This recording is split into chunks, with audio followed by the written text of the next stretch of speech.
Ang susunod na programa ay rated PG. Ito ay nangangailangan ng patnubay at gabay ng magulang para sa mga batang manonood. Pahimangno sa atong mga kabarangay, dunay mga sensitibong eksena ang atong programa nga posibleng makaapekto sa una-una labi na sa kabataan ug sa inyong ginhawaan.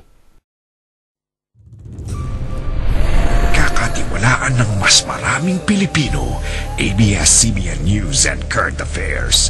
Panig sa katotohanan, panig sa bayan.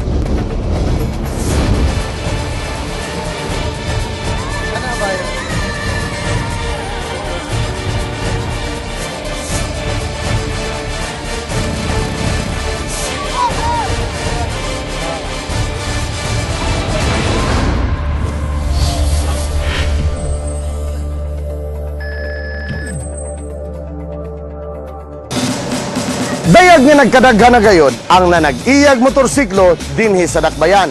Kay usa kini sa pinakabarato og legal nga matang sa transportasyon.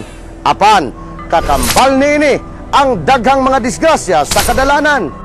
Karong buntaga mga kapamilya, dinhi sa Barangay Patrol, atong susihon kay sumapalagi dunay gihimo ang atong gobyerno alang sa atong proteksyon.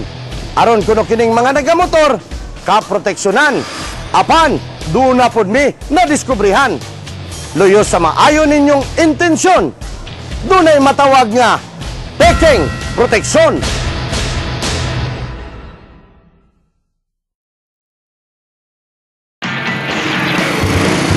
Usas sa pinakakumon nga matang sa transportasyon mo ang motorsiklo. Sanglit, barato kini. Daghan usab ang nainganyo nga mopalit niini. Dili lang alang sa personal nga gamit, apan hasta sad sa panginabuhian. Apan nasayod ba kamo nga sagad-sad sa mga disgrasya sa dalan? Gikalambigitan sa mga motorsiklo. Ani ang pipila ka mga kuha sa CCTV camera umo sa monitoring sa Public Safety Command Center, kundin hulos kini mga disgrasyang gikalambigitan sa mga motorsiklo. Unahon ta kining sa turil. Tuara, duha ka mga motorsiklo nagsungag, pastilan.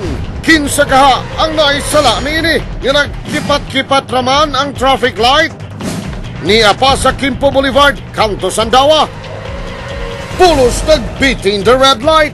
Mga doy, dili naman mo ilag traffic light ang inyong mga motor. Basi nagtuomog mukalitra naglupad inig yellow sa traffic light. Diri sa Kanto MacArthur, Kanto Matina Playa, tan-awa ragod ang kalaki nining usa. Mo left turn man day ka, wa payud ka mo tulong sa tama ni mong lane. Ni apay usa, maugyapong lugara. Sus, Diyos ko, na-short si angkol sa kabig. Nga naman pod kining pedestrian niya. Sa tunga sa kalsada man sad, nagbanjing-banjing. Lain pa be, bang! Sus, kinuo ko, tuntoon sag minordoy. Utro sa ting isa, hasta marabukay, gidamay pa sa kadanghag nining panuhak. Ni apa, diri sa JP Laurel. Nipugos yung overtake kining motora. Doble di malason ta kadoy kung wala pa nagpinaabtik og hunong kanang sakyanan sa Pikas Lane. Sus Mariusep! O dinhi sa MacArthur Highway Kantumaa ay sagad madakpan sa CCTV camera sa mga motor niya na disgrasya. Tan-awa ning usa, klarong nagbeating the red light. Purbida, ari pa, purbida na lang yun. Mo left turn man di ay, nganong wa man mitlas tarong-tarong. Wa yun ka nagtanaw, anang tapa di mong hastang dakua. Ending, dausawa ay lang, kay wa man siya nakitaan. Og ang pinakauwahi, kini laing duha ka motor nagsungag sa inyong kagagmay. Nag-abot pa mo kining usam mo left turn, apan ligas ang pagkaplastar og tan-awa pag-ayo ang tsuy. Wa pagyoy helmet, purbida sa kabadlungon. Pipila lamang kini mga kapamilya sa mga kuha sa CCTV camera sa PSCC kan Public Safety Command Center. Diin sa ilang monitoring, kadaghanan jud sa mga disgrasya gikalambigitan sa mga motorsiklo. Apan, dili lang kay mga kuha sa atong CCTV cameras ang among ipakita kaninyo mga kapamilya. Lakip na ang mga disgrasyang naaktuan mismo sa among team. Samtang gasubay kami niining maong issue at tangi sa pagbalik sa Barangay Patrol.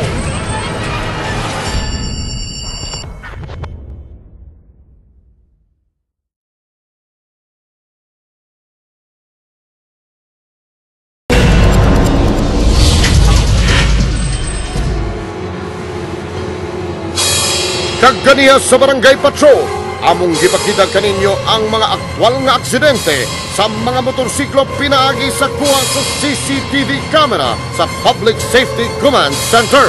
Aban, dili lang kana ang among ipakita kaninyo.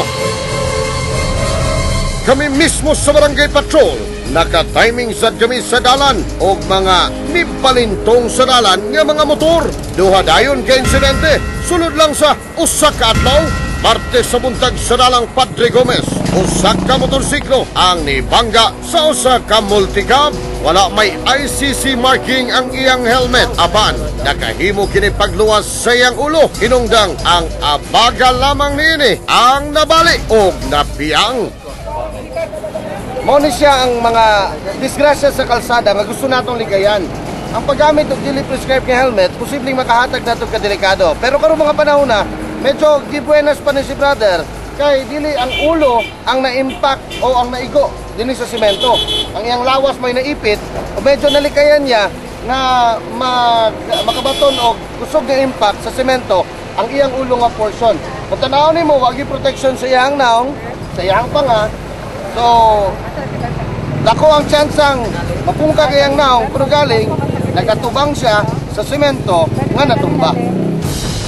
Apon sa susamang adlaw, laing aksidente ang among nasugatan sa dalan. Kung diin, ako na lang naabtan kining driver sa motorsiklo nga nagbuyod na sa Center Island diri sa MacArthur Highway. Karong adlaw lang, ikaduhang disgrasya na ni sa motor nga ato mismo nasaksihan. Karong panahon na, si Sir din nagbuyod, kuman matumba ang iyang motor, kuman nadipig din sa island sa MacArthur Highway. May na lang kay wa nagrabihan si Sir. Salamat sa iyang helmet. Ang iyang helmet wala pa ICC marking pero sumapa niya nakong tabang ang helmet niya ang gisuot aron nga protektahan ang iyang ulo. Kamaturan ini ug inyong tanawon na buak ning portion sa iyang helmet. Hasta pagyong labasa sa panghitabo diyang amo kining naabtan. Gani ang Barangay Patrol pa ang nakapanawag og 911 aron matambalan kining nakatulog di ay samtang drive sa iyang motor nga biktima. Pila ka minuto ang milabay, miabot ang emergency team sa 911 ug naayudahan kining si Sir. Paita, di gyud matagan ang aksidente Sir, di ba?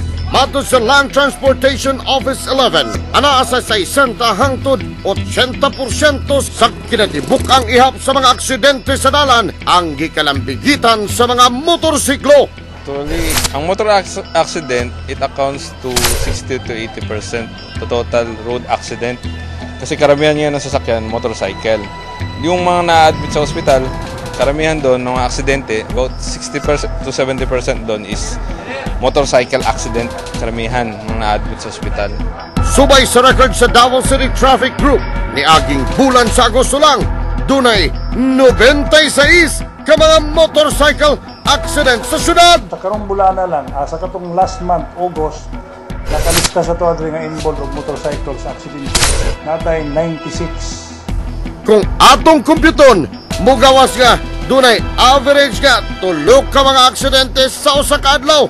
Sulod sa usa ka bulan. Sa involving motorcycle, unang-una gidya intoxication, kanang mag-drive nga hubog. Ikaduha, reckless driving. Nga kay balo sila nga motorcycle ang ilang i-drive, na dapat mag-ingat, hinay, kay duhala ang likid. Pero reckless pa gid, manakasagaran din na disgrasya. Reckless? Sama ba ni ini, Sir? Unang-una, number one, kumpleto sila og kahibalo sa pag-drive, naslay seminar, naslay kahibalo sa atong traffic laws, kung saan pagpalo sa atong traffic laws na mabuhid nga dili gyud ma aksidente. Ikaduha, maglikay.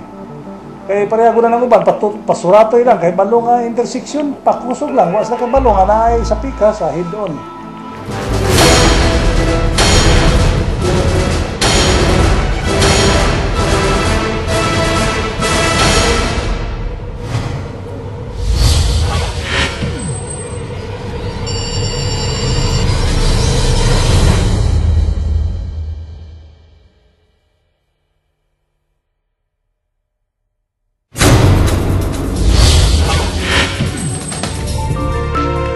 Dili man malikayan ng disgrasya, apan dunay mga ginahimong pamaagi ang panggamhanan aron masigurong luwas ang driver o ang pasahero sa motorsiklo kung galing man mabalintong sa dalan.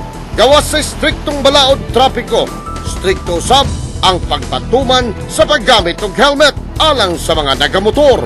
Og kini hagbayrang ginapatuman dinhi sa tuwa sa dakbayan. Gani kung inyong mamatigdan, alos naga-helmet na ang tanang nagamotor nga maglawig sa kadalanan. Apan, igo basad ka kini. Kahinumduman ni aging simana, usa ka disgrasya ang nahitabo sa Tugbok District. Patay ang driver nining motorsiklo. Humang nabangga kini sa kasugat nga truck ug nabunal sa kalsada. Naka-helmet ang biktima, apan wala kini nakaluwas kaniya. Sanglit bungkag sa dang helmet atol sa disgrasya. Usas sa atong nakitang implikasyon niini nga dili sa kanunay garantisado ang proteksyon ug kalawasan pinaagi lamang sa pagsulob og helmet. Kung mag-helmet na kung ka ng compliance lang, itaklob lang sa ulo, pareha ng construction helmet, mulagpot maguna pag once makamit ka og accident. So, number one, magina to, ang protektahan na to, ulo. Muna cause sa kasagaran sa mga fatalities na to, patay nga disgrasya sa motorsiklo, tungod sa ulo nga samat, tungod sa ulo nga injuries. Busa, gipatuman ang Republic Act 10054 o ang Motorcycle Helmet Act of 2009 nga magsigurong di kalidad ang mga helmet nga ginagamit sa mga nagamotor ug aron masigurong subay sa Philippine Standard ang helmet. Kinahanglan kining moagi sa pagsusi sa Department of Trade and Industry. Kini siya ang katuyuan ini nga musunod ta sa UN mangguna siya nga muraog panawagan nga kinahanglan ang katong mga helmets nga atong ang helmets nga ginagamit or ginabaligya pod are musunod sa standard sa safety. Actually manggod may kag standard, no? Natay Philippine National Standard sa tanang mga item nga covered sa standards ng mandatory standards. So, kana siya kung Philippine made na mo na gitaw na tong product Philippine standard, no? Pero kung wala na o imported na siya, bisag na pa sa to ang product, pero kung naay mga import niya na import commodity clearance ang tawag ana, no? Buti pa sabot nga covered siya sa standard pero dili siya manufactured sa Philippines. Subay sa balaod, sukad sa pagpatuman niini, kinahanglang dunay mga ICC stickers ang mga baligya o mga display nga mga helmet sa mga tindahan. Pagpamatuod nga miagi kinig pagsusi sa pag-import nini sa nasod. Ang pangutana, unsaon na lang kadtong mga daang helmet nga gipalit niadtong wa pagipatuman ang Republic Act 10054. Ato po na siyang ibahin po sa atong mga consumers. Dili sila mo palit kung sa tindahan sila, dili sila mo palit kung walay ICC. Okay. Simple lang kayo na, no? And then, kung kami po, kung walay ICC nakita na mo, mapinalize gina ang tindahan na. So, murag mahulog ni nga, kining ato ang ginahimo karon ng pagpapilit. Murag tabang po ni sa konsumante, no? Kay imbis nga ilabay na lang ilang helmet, tanaw na to kung pwede pa. Muna atong papitlan. Kung mamanggaling na sir, daghang motorista ang magpasalamat sa DTI sa paghatag og konsiderasyon ngadto sa mga butang natong di kaayo ka-afford. Sa paghatag ninyong tsansa kanila nga magamit pa ang ilang mga karaang helmet. Apan ng balaod nag-ingon sad nga dunaray mga pinili nga brand sa helmet nga pwedeng mapilitan og ICC stickers. Tungod nini, nahasol kadtong mga nagbaton og helmet nga wa sa listahan sa brand. Sama na lang niining si Levi Apolinaria, kinsa among naabtan sa gawas sa buhatan sa DTI para unta magpabutang og ICC mark sa iyang helmet. Apan, gibara kini sanglit wa sa listahan ang brand sa iyang helmet bisag ilado kini nga brand sa Estados Unidos. Sanglit usa kuno kini ka iladong helmet nga ginagamit sa mga sikat nga mga extreme games sa Amerika. Bell ang brand nga US yun ni siya nga brand. Nya siya approve siya sa ESPN nga kanang extreme nga game. Pero alang diri sa ato dili paghapon siya murag moagi gyapon siya og pag inspeksyon. Oh, kay kung ma-approve sa atong listahan dia nakabase sa ato ang standard. Siguro mga 7,000 ni siya. O ha, mahal na gani kayo kining helmet pero nganong gaduha-duha ang DTI. Naay mga brands niya na nga moingon mo claim ang uban nga gihatag ni sa kuha gikan sa US, no? Unya pero wala mo sulod ang brand diri sa tuwa. So sorry kayo, wala man kay basis. Apan unsa man kining ginaingon ninyong basehan, sir? Makasiguro ba ta sa kanunay nga tanang brand sa helmet nga aprobado sa DTI original? Duna ba kitay garantiya nga di makalusot sa inyong inspeksyon ang mga giingong peke nga brand? Moingon ta nga garantiya tungod kay nipasar siya didto sa guidelines nga atong gibasihan, no? So og full gyud nga guarantee kinahanglan tag laboratory. Tama ba tong akong nadungog, sir? Musugot na lang ta? Mura magpasang awa lang ang tunada ni ana. Apan daw dili kumbinsido niini nga mga pamagi ang atong Land Transportation Office. Ang pagtest sa helmet sa ibang bansa ginagarap yan. Hindi ka dapat magbenta ng helmet yung helmet mo hindi dumaan sa proper testing. Actually inaano yan parang merong binabaksak yun a certain height. Pag binaksak dapat hindi sa mabuwak. Okay. Ganun dapat. Yung lahat ng nagbebenta dapat o yung nagbebenta ng helmet dapat tinetesting yung helmet nila. Wala akong alam na nagtetest ng helmet dito sa Pilipinas. Dapat yan meron testing bago i-introduce sa market. Aniya ang among nakita sa internet kung unsa ang pagi sa giingong tinud-anay nga pagsusi sa kalig-on sa helmet. Apan alang sa DTI, bugtong ang mga manufacturer lang kuno ang makaingon kung peke ang helmet o dili. Kamo di ay. To the shell. This is because there is no EPS underneath to absorb the impact. Now watch what happens when the same test is done using a polycarbonate shell with the EPS liner installed. Now you can see there is almost no noticeable effect on the helmet shell itself, but I can assure you that the EPS inside was very much flattened after having absorbed the energy over a fairly Kung wide may area. ka manggudog fake, it has to be proven nga fake siya.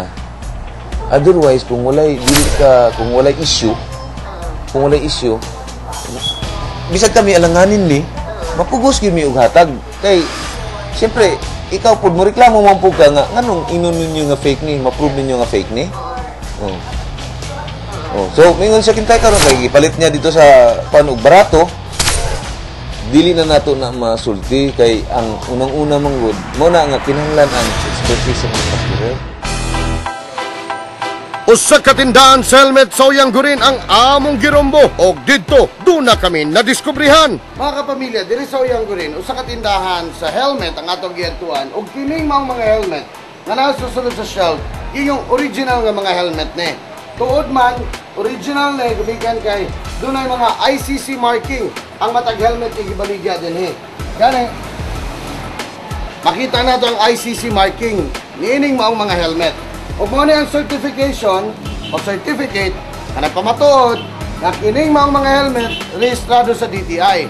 Ang ato lang gikatingala niining mga kapamilya gumikan kay gawas niining maong mga helmet nga giingong mga original. Duna pay daghang mga helmet nga atong nakita dinhi. Ang diferensya niining maong mga helmet lahi ang ICC marking nga nakapilit. Dili pareha sa ICC marking nga makita nato dinhi sa giingong original nga helmet nga dunay laing brand. Og ang kapait pa gyud niini napay laing ICC stickers nga atong nahiram gikan sa tagihan niining maong tindahan. Ang pangutana, nganong ado naman sila ICC sticker?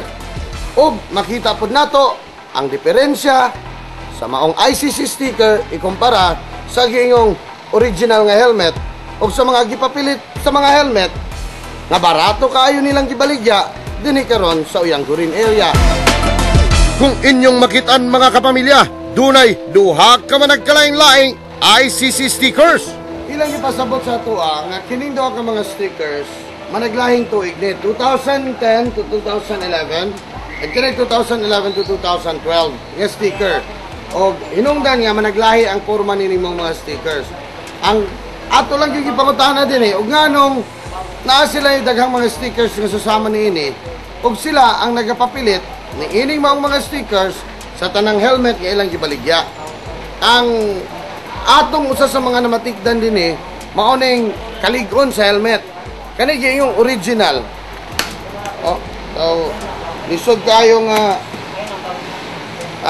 kuanon kining tarugon tungod sa kagahi. Pero kaning mga gaan kayo nga mga helmet nga dunay ICC marking susama niini ilang gipilitan. Mao ni ang mga helmet nga nakita na tong humok o gaan.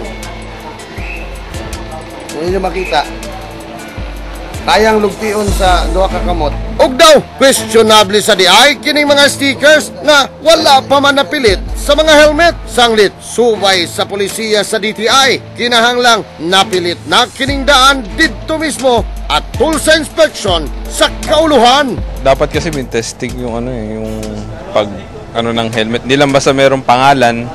Oh my gulay! Nganong na may reserbang sticker kining mga mamaligay helmet diri sa syudad? Hala ka diha! Tungod kay ang mga bago nga mga helmet nga ginabaligya, na siya dapat sticker. Unya, pag import niya ana, bago mo sulod, ang importer niya ana mo magpapilit og sticker. So, dili na mo na obligasyon. It's the importer's obligation nga mukuha siya og lisensya or certificate nga na nisulod na at sa shipment pa lang, pag gawas niya na sa bodega, dapat isa-isahon nila na papilit. Kaya tagaan man na sila, pag-apply nila, tagaan man na sila og daghan nga sticker. So, katong nga batch, mo niyang sticker corresponding, mo ito'y papilit nila dito sa ilahang musulod. And then, bago ibaligya. Sa ato pa, wala lang kita maghisgot diri og peking helmet. Apan, sinog peking sticker sab. Sa bagay, mapeke man gani ang helmet, sticker pa kaha. Yung pag-check sa titingnan kung yung helmet na sinuot nila is peke ba o hindi. May ICC marking. Kung kahit may ICC marking ka, kasi meron dito mga peke di ICC marking. So, isa siguro sa magiging training ng law enforcer is to check whether yung ICC na nilagay sa isang helmet ay tinuod ba o dili. Mura siya hologramic, no? Na ang iyahang gear murag embossed, di ba? Kung tanawon nimo murag embossed. Unya og naon mo siya different colors siya. Suway daw ninyog susi diha sa Uyang Gurin, sir. Kay murag lahira man sad sa imong gidescribe ang dagway sa mga stickers nga among nakitaan didto. Bisan pag ilang gipasabot nga managlahi ang itsura sa tuig kung kano sa kini gipagawas. Napay na information niya po diri sa kuha na napoy na maligya karon og ICC nga sticker nga piki. So kana amo na nang i-coordinate sa DTI, amo na nang ipahibalo, aware na sila na. Paliton sa mga motor user, ipapilit lang nila silang helmet. So aware na sila na, amo na pong giingnan sila nga. Mauna ni Ron, imbes nga para unta sa proteksyon sa mga motorista, ang tumong niining balaura, pinaagi unta niining mga ICC stickers, apan pikion pa. Busa, siguradong peke sab ang proteksyon. Business as usual. Apan, kinahanglan sad natong maamguhan nga ang peligro sa disgrasya dili mapeke.